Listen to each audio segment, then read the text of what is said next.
Imagine you release a video game almost 10 years ago and all of a sudden it gains 28% players in 2 months. And that with its successor already being out. Of course, I'm talking about my favorite racing game of all time, Assetto Corsa, which has seen tremendous growth since the end of last year. But how come? How is Assetto Corsa, a game from 2013, sitting at 17k peak players right now? Here are 5 reasons why Assetto Corsa is booming.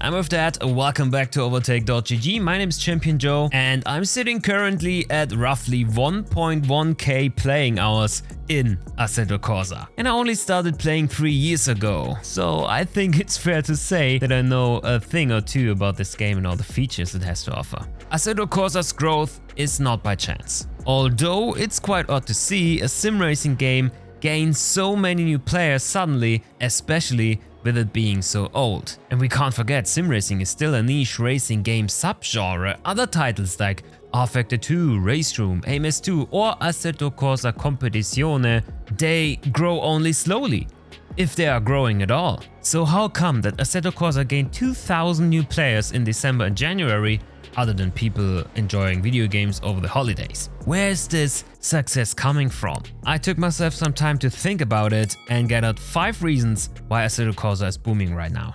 Let's start with reason number 1. Assetto Corsa has never looked better. In the last couple of weeks, Assetto Corsa received 2 crucial updates that enhanced the visuals massively. One of them is the new update to Pure, a mod by Peter Böse that calculates a full day and night cycle as well as brings weather presets and rain into the game. With his newest update to Pure, Peter implemented even better exposure in changing lighting conditions that makes AC look really juicy from the right angle. No matter if you want to race in the snow, the rain, mist or with the most epic sundown at sunny California, Assetto Corsa can offer that, and that's something not all sim racing games bring to the table. Furthermore, there's a new development in the modding scene that further enhances the visuals of the tracks. With Ilya Yusupov's custom shaders patch, many genius features found their way into Assetto Corsa. But now, with TreeFX, a particular weak point of Assetto Corsa is finally getting the long-awaited overhaul, the tracks. As the name implies, TreeFX brings new 3D trees to the game that replace the old 2D interlocking trees. And just like GrassFX massively improved the look of many mod tracks out there, TreeFX is setting this to the max. Just have a look at this comparison of Long Beach with and without the new trees. It's a difference like night and day, and surely one big plus why more and more players join AC.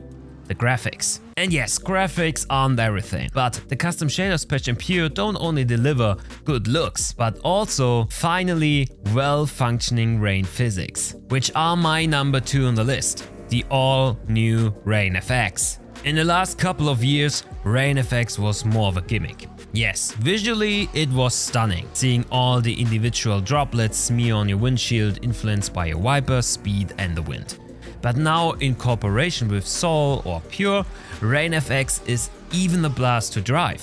You see, this difficulty slider here was added to the Sol planner, which makes driving in the wet with wet weather tires a blast. You can feel the difference in grip immediately on slick tires, while the wetness of the track increases with rain pouring down. Also, wet tires are a thing now, which offer more grip under difficult conditions, but are just like in real life, not a 100% guarantee for grip, but rather a fun and difficult challenge to master, especially with a lot of power output on your rear axle. And I think many players are drawn to that and decide to play AC, because those physics are now a part of the game. As my number 3 reason why more and more players install Assetto Corsa, I might have a controversial argument. The rise of motorsports as a whole and new regulations popping off all over the scene. Oh, and I can already hear René in my ears, because he's always telling me motorsports is dying. And he has a point. It's really difficult to follow a race in real life as you can only see half of it. But I still believe that motorsports as an entertaining format on TV or on live streams is booming. Everywhere you look, new regulations sprout from the earth. The F1 with their new ground effect cars, DTM swapping to GT3, WRC going hybrid, or the WEC introducing 3 times as many manufacturers comparatively to 2016. New cars and challengers bring new interest in those racing series. And Assetto Corsa is profiting the most from that because it gets all the new cars first. The Clickenhaus 007? Yep. F1 cars from 2022? Yep, of course. The Audi GT3 Evo 2? Yep, if you know the right people at least. My point is, the modding community has reached a state where new vehicles find their way relatively easy into the game just weeks after their initial presentation. And that's something that games that have to work with official licensing and with the manufacturers themselves just can't provide.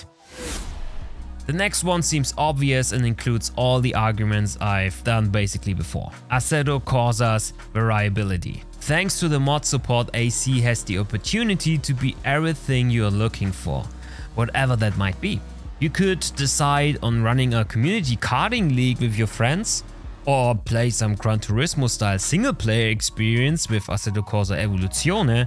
You could pump out some personal best lap times on the Nordschleife in a beast of a machine, or roam free on a paradise island with the sun setting in the distance. And then there's this impact that the modding scene can have on sim racing as a whole. The best example just happened at the beginning of January. A well-known modding team released 3 cars of the 1999 BTCC season that got immediately legendary status within Assetto Corsa. Beautiful models, good sounding, and the most fun you can have on the racetrack with others. And the good part, there were already 3 other BTCC cars from the same era from another modder that kinda fit with the newly released ones. And just a few days later, the rest of the 1999 season was added by even more creatives. And skins for all of those cars, and track skins, it's crazy. You see my point? Within days, the modding community created the best possible BTCC experience you could wish for in sim racing. It offers an authentic rendition of this era of the motorsport. And that's beautiful, something no other racing game can provide. And my last point, while more and more people start playing Assetto Corsa, it's super easy to create content for it. We live in an era where asynchronous content consumption is becoming the norm.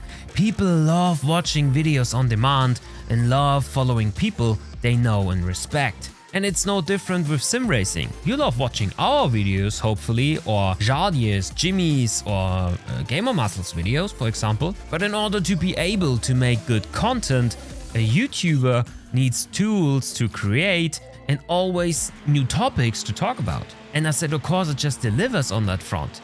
With new updates and mods, hundreds of new videos get uploaded daily to YouTube about AC. All with beautiful and appealing visuals, easy to create screenshots for thumbnails with the integrated Genius photo mode, and mods to help with shooting stunning footage like those drone cam scenes you were looking at all video long. And in the end, every video uploaded to YouTube is free advertisement, which is why AC is growing like crazy. Why do you believe Assetto Corsa is booming right now? Let me know in the comments down below. And if you need my personal top 15 car mods of all time, it's all here. Just follow the link on screen. But that's it from me today. Thank you so much for tuning in and see you next time around. Cheers!